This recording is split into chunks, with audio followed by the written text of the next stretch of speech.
Today guys, iPhone 14 battery, tsaka yan, back camera, hindi nagpa-function.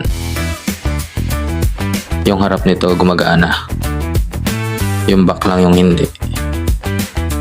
Palitan natin to, let's go. Yung mga 14 pala no, mula nung 14 pataas. Depende pa rin, yung mga Pro sa harap pa rin yung bukasan, pero tong mga base sa likod na. Mas maganda, mas madali kasi mas safe.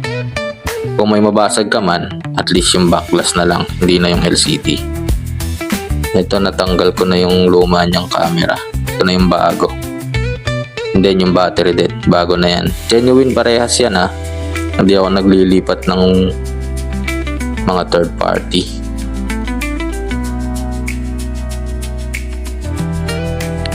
Assemble na lang para matest.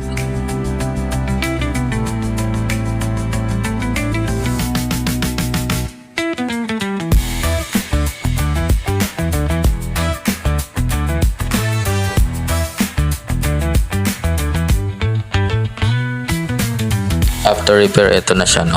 iPhone 14 to ulit.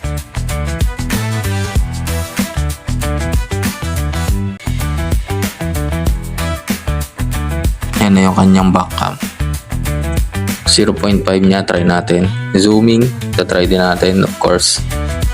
So good parehas. Front cam, ayan, ako yan. Okay na, tapos na ang ating repair. Paalam.